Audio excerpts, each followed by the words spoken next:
And here at the beginning, we're going to be talking about microevolution. So we're looking at the change in populations over time. Now, the definition of evolution is a change in allele frequencies over time. Let's take a second to make sure you understand what we mean by allele frequencies. I have a population of beetles here, and you can see that they're diploid, and so they have two alleles for every trait. So let's determine the frequency of the green allele for this population. To do that, I'm going to count the number of green alleles and then divide that by the total number of alleles in the population.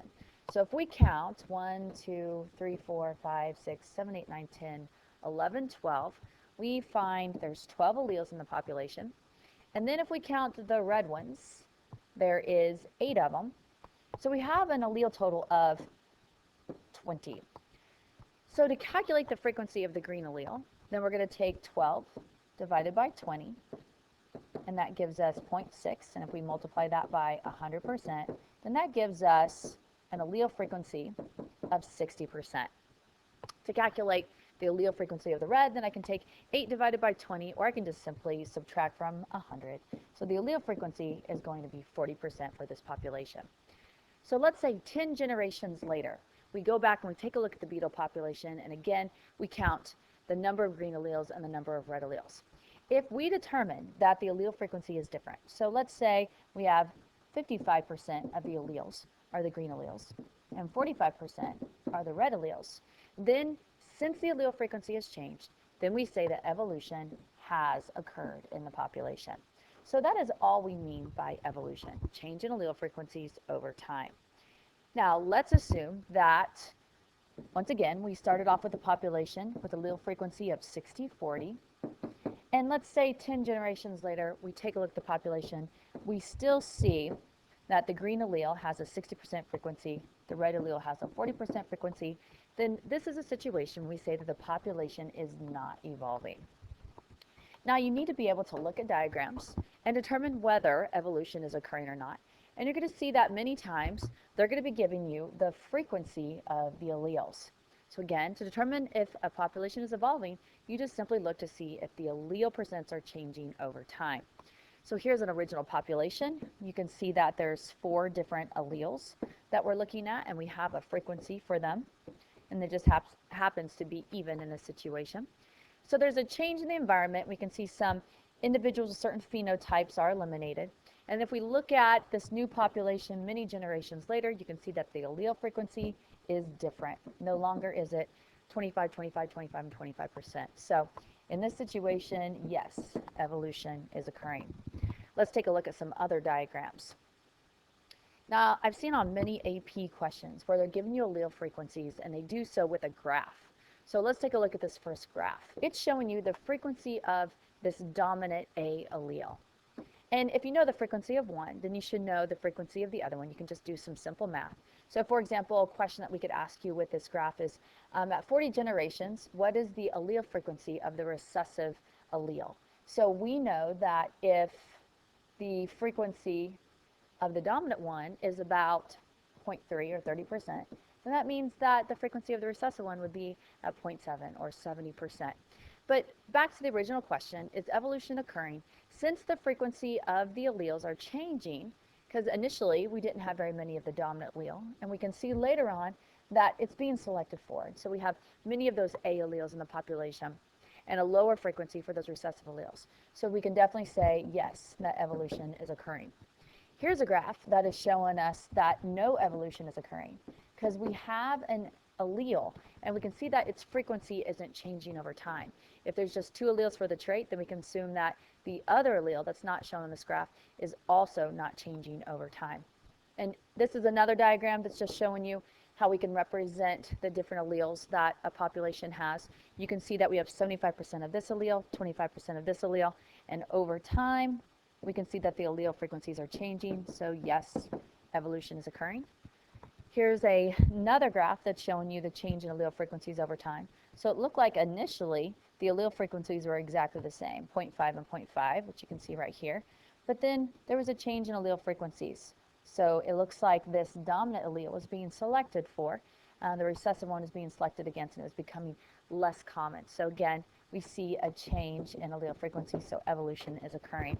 And then on the last one, this is just another way that they're diagramming it, but you can see here they're giving you frequencies of the alleles for you to use to determine if evolution is occurring. Now, if a population is evolving, then that is being caused by something. And there's 6 main different agents of evolution. And what I mean by agents, I'm talking about mechanisms or causes of evolution. So there's 6 main agents of evolution. So I'm going to briefly list them. We'll go through them on the next page, and then we're going to talk about 2 more in particular: natural selection, since natural selection is the #1 cause of evolution of populations in the wild. And then we're going to talk about genetic drift, because there's some different types of genetic drift that you're not familiar with. So like I mentioned, the #1 cause of populations evolving is natural selection. Another cause is mutation, gene flow, genetic drift,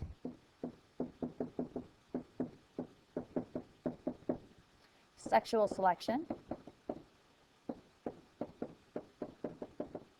and artificial selection.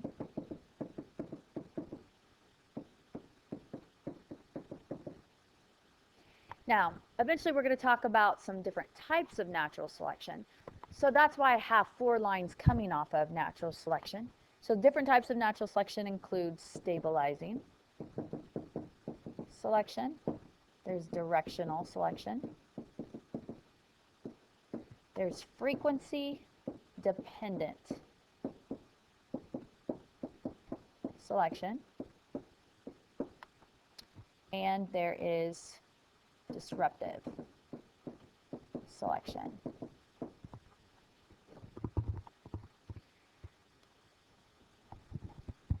To help you remember that there's 6 mechanisms or causes or agents of evolution, I put all of them on the same page. So let's go through them briefly. So again, we said that mutations will cause a population to evolve. So imagine if we just have alleles for one trait, but then due to mutation, we have a brand new allele. Then obviously the allele frequencies are changing, and we say that the population is evolving. So mutations are the ultimate source of brand new variations, brand new alleles in a population. Now, normally mutations will not give an organism an advantage, and it'll actually cause them to be selected against. But in some situations, mutations can result in phenotypes that might have a selective advantage and then might become more common in a population over time.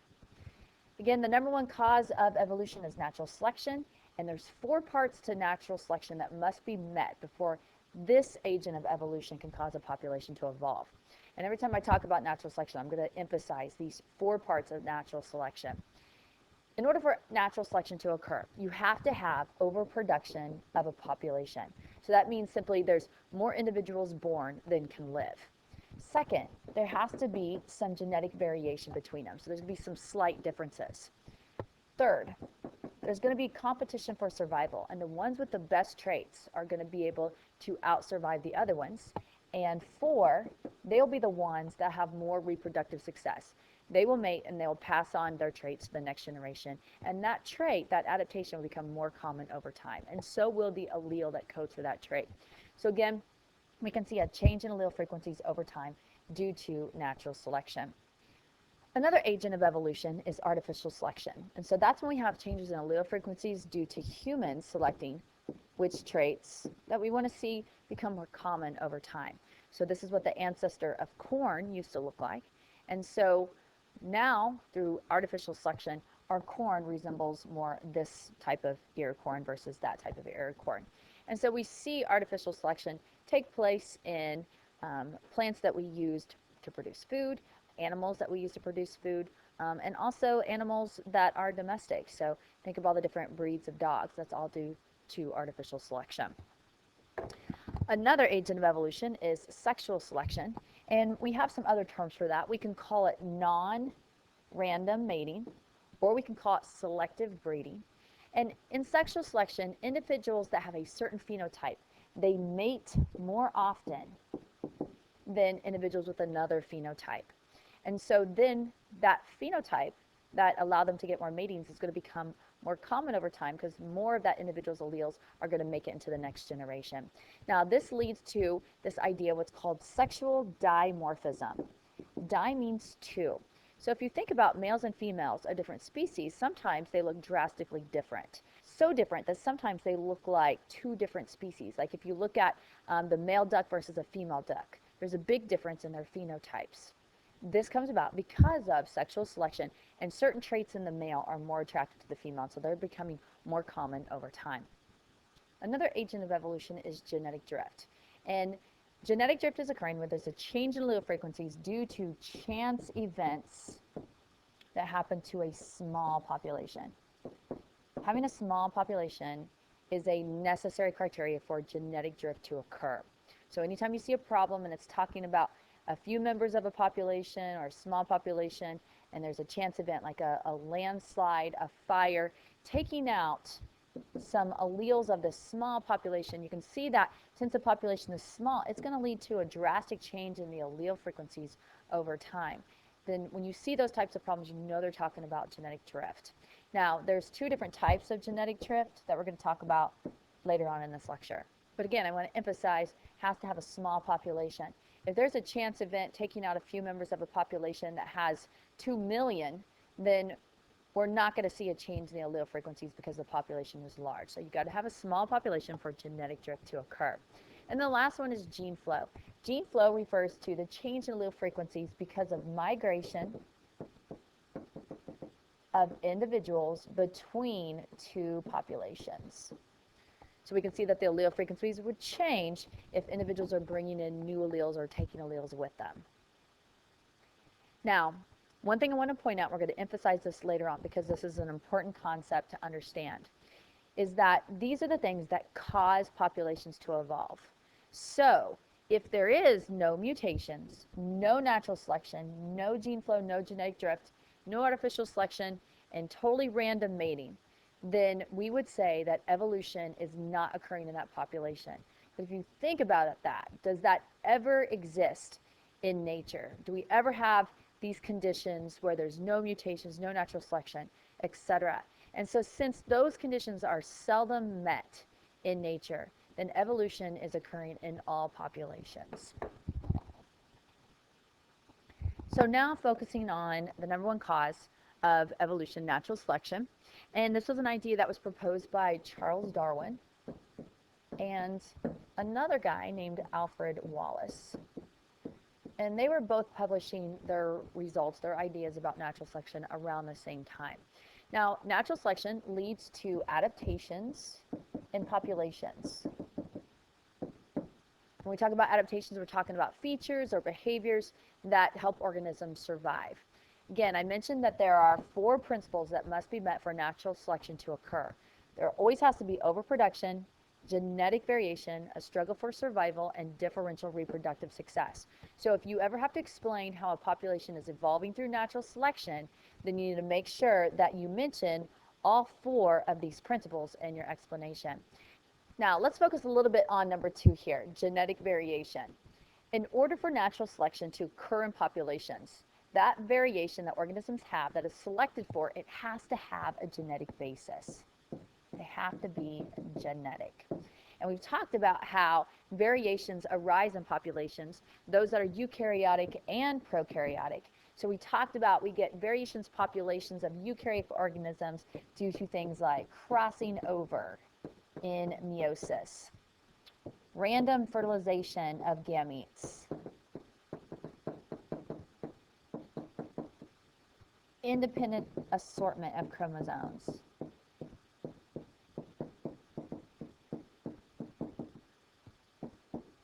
and mutations lead to variation in populations.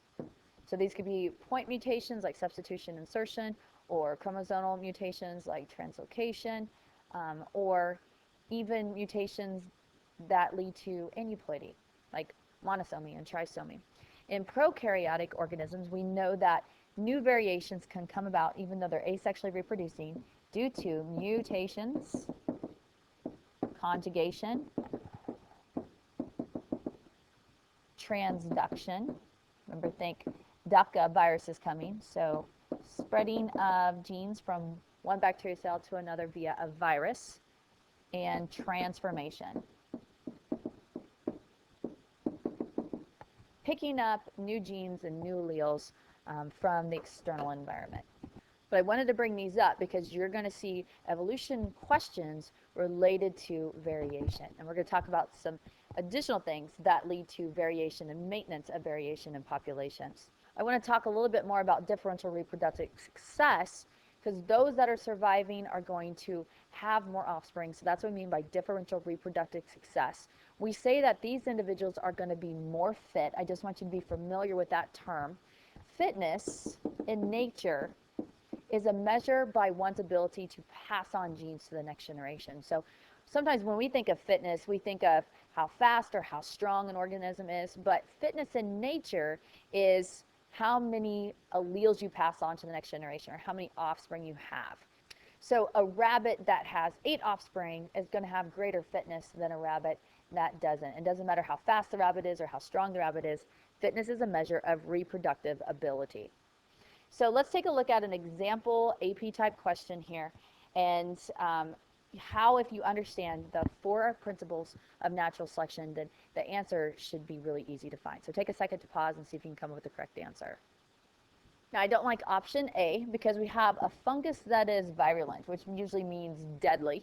And if it's deadly, it's not going to later on just become harmless. B is your correct answer, and it screams natural selection. So we have individuals that are different, and those are the ones that are not surviving, they're being selected for. The ones that are genetically resistant are surviving, they become more common, and then over time, we see increased frequency of resistant individuals because the ones that are surviving are reproducing. So this is telling you all about natural selection here. And then C, it says, the patterns of the curves on the graph indicate a sudden increase. Well, when I take a look at the slope of the lines, I don't see any sudden increases. When I think of sudden increases, then I think of a pretty steep slope there. So that's why I don't like C. And then D says the size of the frog population decreased sharply. And once again, I really don't see a sharp decrease. I see gradual changes. So that's why I do not like option D. Now, a little bit of history about the development of the theory of natural selection. Want to emphasize that Darwin did not develop the idea of evolution. So that idea of evolution and populations and species changing over time was there before Darwin, and Darwin just believed that that was happening, that populations evolved over time, but they didn't have a mechanism or way to explain how populations would be able to change over time. And so he came up with the theory of natural selection, and that explains how populations can change over time. Now, another way that we can refer to the theory of natural selection, we can call it descent with modification. That's just another way to say natural selection. Now, at the time that Darwin was trying to give an explanation for how evolution could occur, there was another scientist that was developing an idea as well. And his name is Jean-Baptiste Lamarck. And he came up with this idea that is called the theory of acquired characteristics.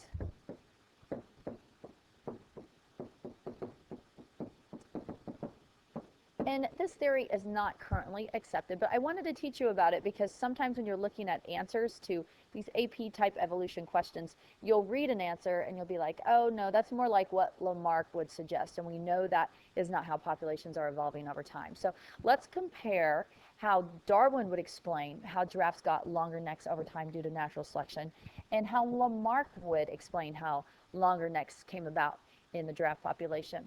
So again, with natural selection, there's 4 parts to it: overproduction, genetic variation, struggle for survival, and differential reproductive success.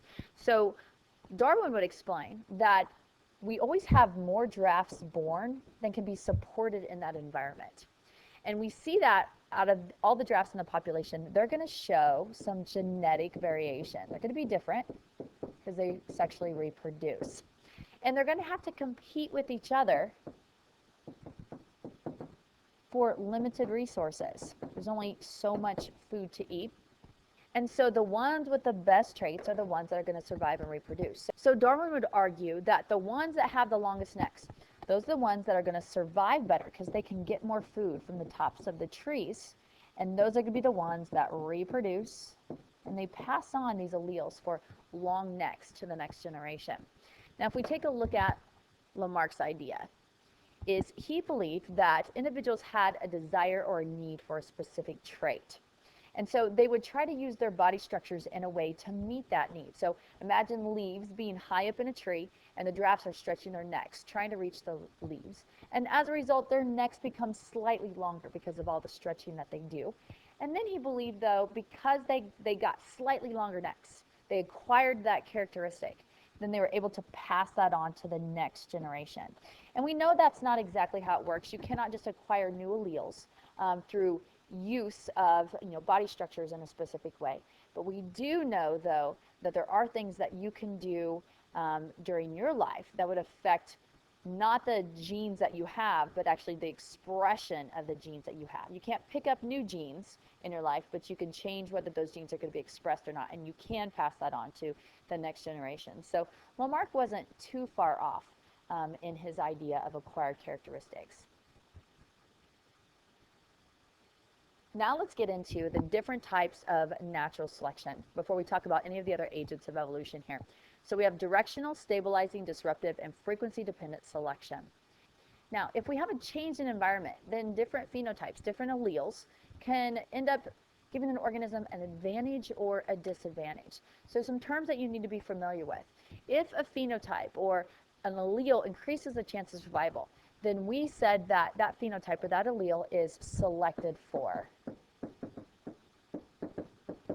And that means it's going to become more common probably in the next generation. Any phenotype or allele that decreases the chance of survival are said to be selected against. So that means that that trait's probably going to become less common throughout time. So let's get into the different types of natural selection. The first one we're going to look at is directional selection. Now, directional selection is happening to a population if one of the extreme phenotypes is being selected for and the other extreme is being selected against. So let's take a look at this example with this moth population and make sure you understand what we mean by extreme. So we have white, we have kind of a gray, and then we have a dark color. These would be considered the extremes. They're on the outside. In directional selection, one is selected for and the other one is selected against. Now, during the Industrial Revolution, lichens were growing on tree trunks, and tree trunks are where these moths land. And so due to the pollution and the Industrial Revolution, those lichens darkened up. So think of which trait, which phenotype is going to be selected for and which is going to be selected against. If you think about it, the darker ones are going to be able to hide better so that the birds that eat them won't see them.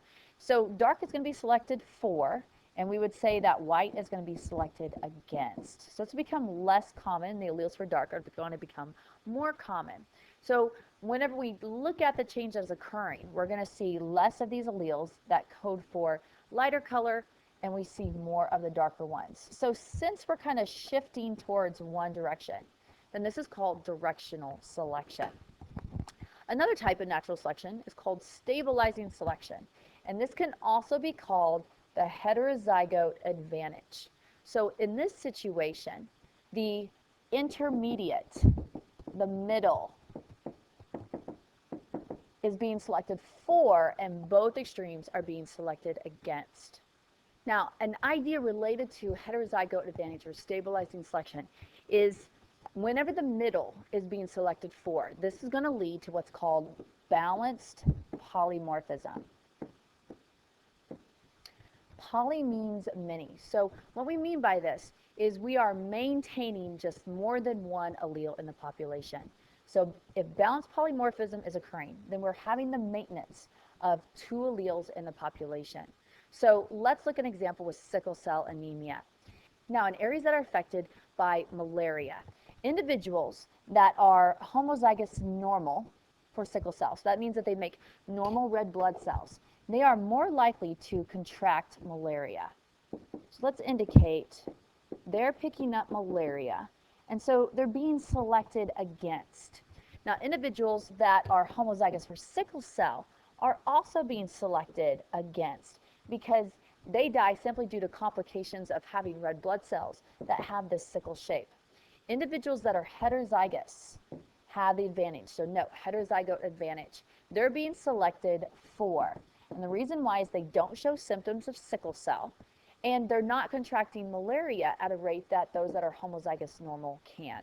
So in areas where there is outbreaks of malaria, we see a lower number of individuals that are homozygous dominant, see a higher number of individuals that are heterozygous, and we see a lower number of individuals that are homozygous for sickle cell. So if you think about it, this situation is allowing these populations to maintain two alleles. And that's why this allele for sickle cell anemia, which causes people to die usually before they can reproduce, that's the reason why it's not eliminated from the population, is because it's actually being selected for in heterozygotes. And then finally, disruptive selection. Disruptive selection is occurring when both of the extremes are selected for, and the middle phenotypes are being selected against. So let's say we have a situation where on an island there's two main types of plants that exist, one producing large seeds and the other producing small seeds. So we can see that these smaller birds with their small beaks are going to be selected for because they can pick up the small seeds, and the birds with the larger beaks are going to be selected for because they can crush the big seeds. And so the ones that are in the middle don't have the ability to pick up the small or crush the large, so they're going to be selected against. So we see over time a larger number of birds with the small beaks, larger beaks, and we have very few in the middle. So since this graph kind of goes down in the middle, then I like to think of it's disrupted. Think about our classroom, and if someone walks in the middle of the classroom, then your productivity goes down in the middle of class. So when you see a dip down in the middle, then we know that it's disruptive selection. This also leads to balanced polymorphism. Remember, poly means many. And so we're maintaining more than just one allele in the population because we're maintaining this allele that's coding for small, and we're maintaining this allele that is coding for large. And again, a balanced polymorphism is occurring whenever we're maintaining two alleles in the population. And then the last type of selection we're going to look at is called frequency-dependent selection. This can also be called the minority advantage. So the fitness of a phenotype just depends on how common it is. And you can tell that the minorities are the ones that are getting the advantage here. The ones that are more common are going to be selected against. So imagine if we have birds and they are eating certain types of clams, and they're used to clams looking like this with stripes. They might not recognize these unbanded clams. And so over time, these are being selected against. They're being eaten more because they're recognized better by their predators. When we look at the population later on, we're going to see that we're probably going to get more unbanded individuals. They're the ones that are surviving and reproducing, and less of the banded ones because they're being preyed upon more. But then again, minority advantage. So the predators will soon recognize, because they're not finding many of these, that the clams that they can eat look like this. And so then this phenotype is going to be selected against. And we're going to see a shift back to that original distribution of coloration that we had there. So this is what we mean by frequency-dependent selection or minority advantage. Here again, we have a situation that is leading to balanced polymorphism, which is the maintenance of two alleles and two different phenotypes in a population. We never see one allele completely eliminated from a population because it'll eventually become selected for whenever it becomes least common. Now, we know that natural selection can lead to evolution, but populations can evolve at different rates.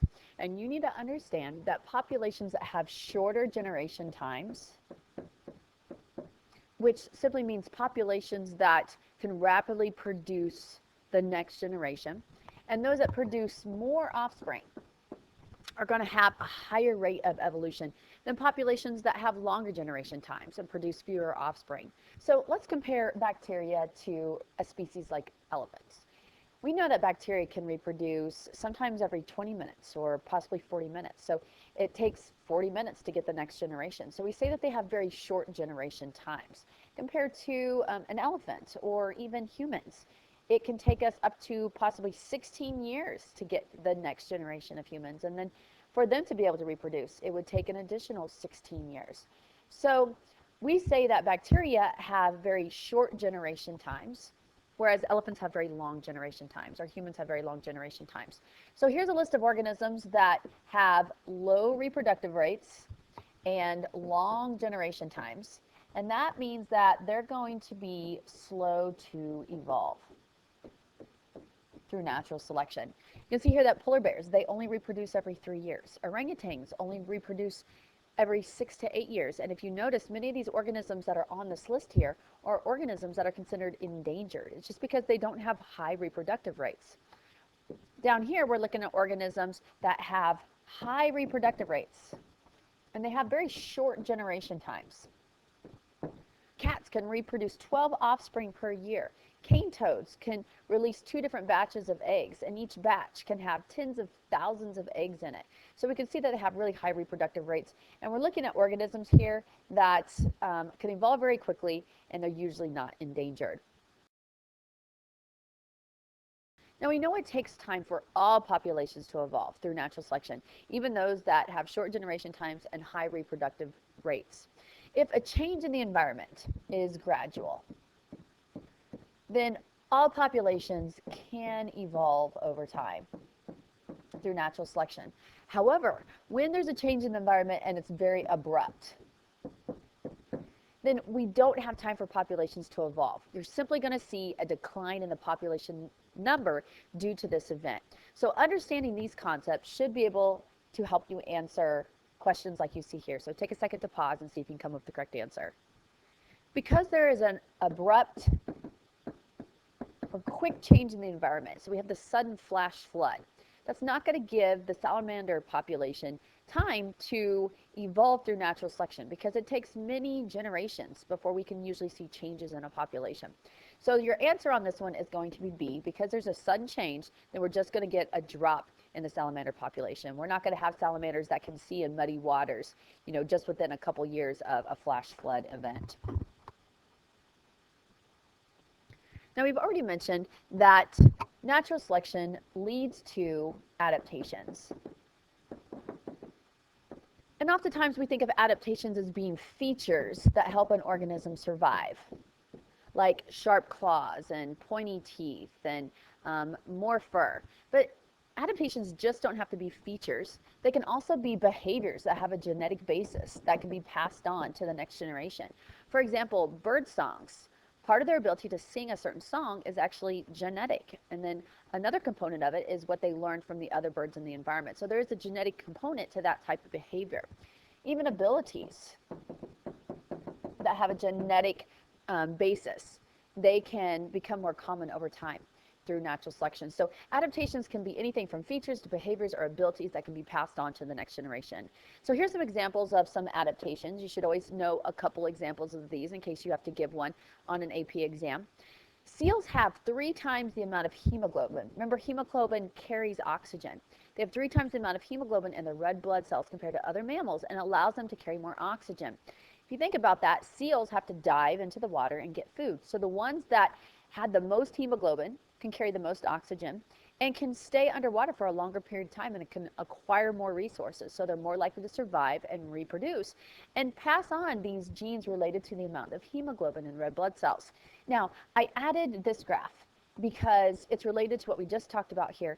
And this gives you an example of sometimes how they display data on AP graphs. So here's a question I want you to answer. Which organism contains the most hemoglobin in their red blood cells, which will allow them to dive for longer periods of time? By glancing at this, I think just gut instinct is for people to say the emperor penguins, because I said which one has the most. And you see this dot that's really high on the graph. So you think, oh, this one is the most. But you have to pay attention to your axis here. Down here it says dive duration. If you think about it, these types of seals can hold their breath for almost 50 minutes. So they can carry a lot of oxygen because they have more hemoglobin in their red blood cells. So the answer is not the emperor penguins, it's the Weddell seals. Just because a question asks you to identify the most of something, just don't jump to the highest data point on the graph and assume that's going to give you the correct answer. You got to pay attention to those axes. Now, another adaptation that we're going to talk more about in the ecology unit is mimicry. We have two types of butterflies here, and as a matter of fact, they look so similar I can't tell the difference between the two. I believe this one is the viceroy, and then this one is the monarch. Now, something about monarchs is they're toxic to birds. So if a bird eats a monarch, then it makes them sick, and those birds learn very quickly not to eat that type of butterfly. You can imagine the advantage for viceroy offspring that were born that looked very similar to monarchs. Birds would believe they were monarchs and they wouldn't eat them. And so over time, the offspring, the viceroy offspring that looked most similar to the monarchs are the ones that are surviving and reproducing and passing on these traits to the next generation. The coloring pattern that's very similar to the monarch. Now, we've already talked about the evolution of resistant strains of bacteria, but I want to take a second to discuss that in regards to natural selection. So if you ever have to explain how bacteria are evolving, it's because those with the best traits are surviving and reproducing. But be careful. Make sure you do not say that when exposed to an antibiotic, the bacteria cell becomes immune.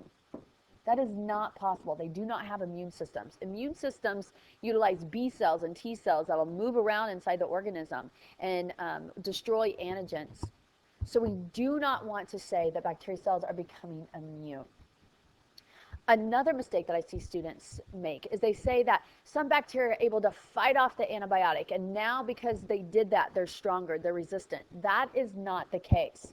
I think of Super Mario Brothers whenever I read an explanation like this, and it's like he acquires something and then all of a sudden you have Super Mario that's much bigger now, much stronger. That does not happen with bacteria cells. Here's a good example of how you explain how bacteria populations become resistant. Bacteria can pick up variations through transduction, transformation, conjugation, or through mutations. That variation has to be present in the population before they're exposed to the antibiotic. If none of the bacteria cells in that population have that variation that allows them to survive, they are all going to die if they're exposed to the antibiotic. Any bacteria cells that don't die are not because they're strong or they become stronger. They just weren't exposed to the antibiotic. It just didn't get to them. If it did, it would have killed them. So variations have to be present. They can allow some bacteria to be resistant to the antibiotics. Those are the ones that are going to survive and reproduce and pass on those traits to the next generation. You can see here an initial population that has very little resistance to an antibiotic, but we do have some variations right there already present, either through conjugation, mutation, transduction, whatever. When the population is exposed to the antibiotics, those that are actually exposed are going to die if they don't have that variation.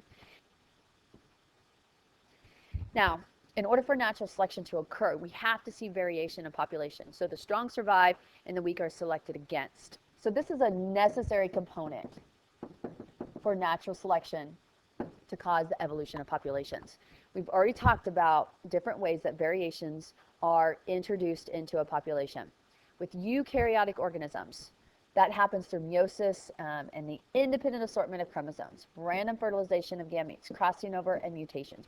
We already talked about these, but I want to make sure you remember them because you're going to see these on test questions. We talked about how prokaryotic cells can acquire new variations through transduction, transformation, conjugation, and we need to add mutation in here. Now we're going to talk about some new ways that populations get variations and maintain variations and what we call this balanced polymorphism. Now what we mean by balanced polymorphism is it means that in populations we get two or more alleles always being maintained. One allele is not being eliminated from the population. So the question is, how come that doesn't occur? So for example, lethal alleles. Let's say we have a recessive allele and it's lethal. And so individuals that get that genotype do not live very long, not long enough to reproduce. Well, when they die, their alleles die with them. If they're not passing on their alleles to the next generation, then how come that recessive lethal allele is not being eliminated from the population? Well, one reason why is the fact that we have many diploid organisms. That means they have two codes for every trait. And so that recessive allele can be covered up by the dominant one. So organisms aren't showing the phenotype, that lethal phenotype related to the recessive allele, because they have that dominant chromosome that is preventing them from having that disease. So diploidy ensures that alleles are not going to be eliminated from a population. We're going to maintain 2 or more alleles in a population. Another reason why we're maintaining variation in populations is because of the heterozygote advantage. So in stabilizing selection, the heterozygote individuals are being selected for, and this happens with sickle cell anemia. The carriers of sickle cell anemia are actually getting an advantage. They're not getting malaria, but they're not showing symptoms of sickle cell, and they're more likely to survive and reproduce. And that ensures that we keep both alleles in a population. Another way that we can purposely maintain variation in populations, because we know that's important to survival, is by using what's called outbreeding. With endangered animals that we have in zoo populations, it's critical that we mate them with other organisms in different zoos, and not just with individuals that are within the population of the zoo. And this is what we mean by outbreeding. We bring in other organisms from other zoos because they probably have some variations, some alleles that are not present in our zoo population. And so again, we're trying to maintain rare alleles, maintain variation. We can do that through outbreeding. We talked about frequency-dependent selection. This is the minority advantage. It ensures that alleles are going to stay maintained in a population, because when there's few of them, they get the advantage. They're not noticed, they're not recognized. They have a different phenotype that their predators do not understand or confused by. But the ones that are more common are recognized by predators and they're picked off. So this individual is surviving, reproducing, making more of them.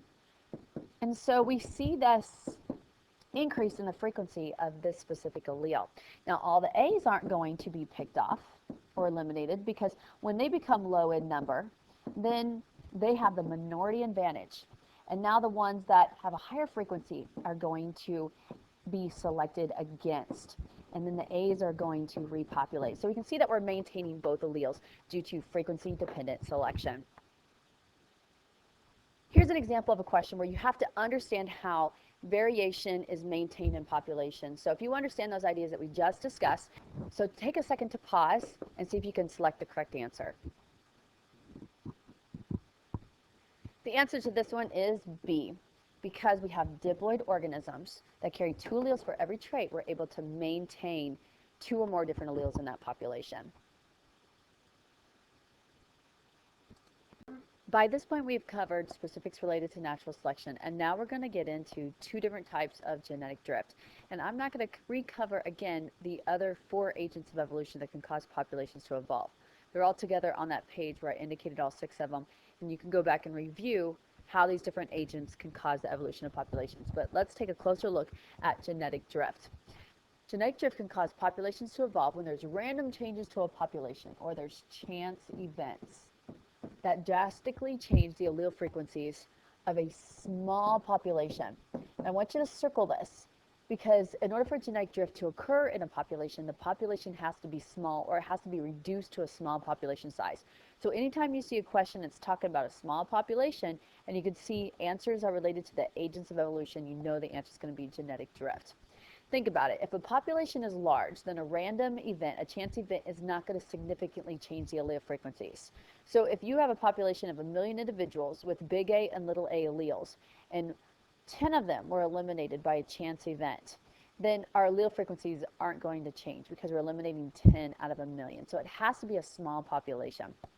Now, there's 2 kinds of genetic drift, and the first one is called population bottleneck. But again, it has to do with small population size. Now, we say a population bottleneck is occurring when a population size becomes very small very quickly due to a catastrophic event, such as hunting a species to near extinction or habitat destruction. You can see that here's the original population and the different alleles in that population. And we look at that population after this chance event. Only a few individuals made it through that event. And that's why it's called the bottleneck, because only a few individuals can make it through the bottleneck. And you can see that we're missing alleles that we had in this original population. So the population evolved due to population bottleneck. So we say that just a few individuals made it through the bottleneck.